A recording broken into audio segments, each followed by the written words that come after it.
ნაბახუსები. ხო, როგორც მოდის ხოლმე,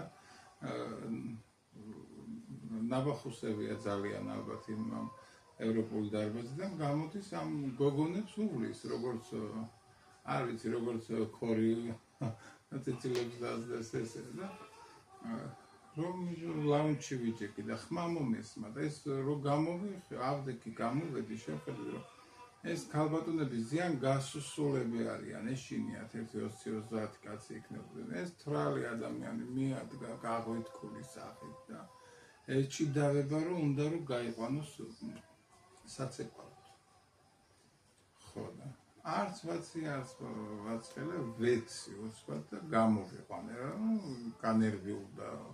გამოვიყვანე რა, გამოვათვლი ესე ნიშნავს.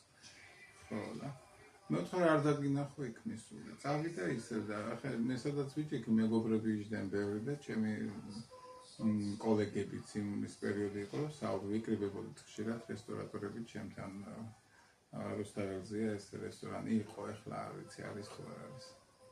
გერმანული იყო, ნაკრავები მქონდა და მეუბნებია რომ აი ხო ჯერ დაცვა არ არის მოსულიო და მარტო რომ მიხვედიო ისინი ბევრი არიან და შეიძლება უარესი მოხდესო და არ გააკეთო. მეთხარი აი იქ ავხსენი მაშინაც ჩვენ როცა რესტორატორები ვართ და ვიღებთ ვალდებულებას ჩვენთან მოსული სტუმრების კეთილდღეობაზე, მათი და ჯანმრთელობის დაცვაზე ვალდებული ვართ რომ ჩვენ თავზე აღარ ვიფიქროთ.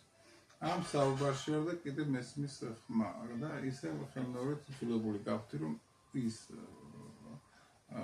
ჯგუფი რომლებიც უკვე ნასვამ მდგომარეობაში იყვნენ დამეტოვებია და მათ დაეტოვებიათ ჩემი არის რესტორანი და დაეტოვებიათ. ამ დავაში სანამ დაცვა მოვიდა, სანამ რაღაცა პირდაპირ ჩემთან უკვე მოხდა, მაგრამ მე ისე მოვიქეთ რომ ისინი განვარიდეთ რესტორნიდან, იმიტომ რომ დარბაზებს თუ არ განარიდებ, იქ აარეულობა ბევრ სხვებს გამოიწვევს. აი ამიტომ ჭირდება რესტორატორს გამოცდილება, სწავლება. დღეს სხვანაირად ასწავლიან, რომ ხედავ ელემენტარული ის შეგნება არ აქვს რესტორატორებს, რომ მოსული სტუმარი მარტო ფულის დასახარჯად კი არ არის.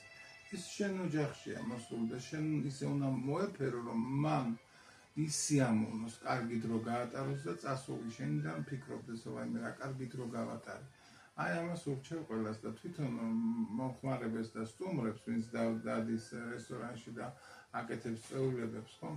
აუცილებლად თავიდანვე იცოდეთ. სასტუმროში თუ აკეთებთ ქორწილს, ვით უმეტეს ქორწილს.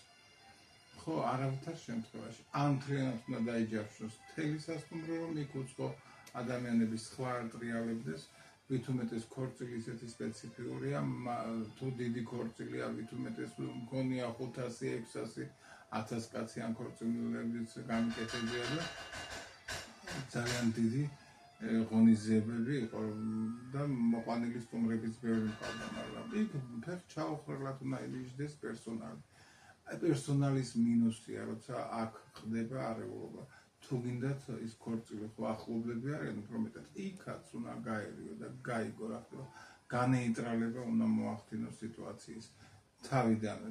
თუ გაღვივდა, შემდეგ უკონტროლო ხდება ეს სიტუაცია და ამიტომ ყველას გირჩევთ, რომ სანამ დაჯავშნით, მანამდე დაფიქრდით და მოთხოვეთ რესტორატორებს, აგიხსნან როგორი დაცვა აქვთ, რა ხდება ამ შემთხვევის დროს, იმ შემთხვევის დროს, ყველანაირი სიტუაცია უნდა გაითვალისწინოთ. ასე რომ თუ ვინმეს გამოგადგებათ, ძალიან კარგი იქნება. აბა დროებით.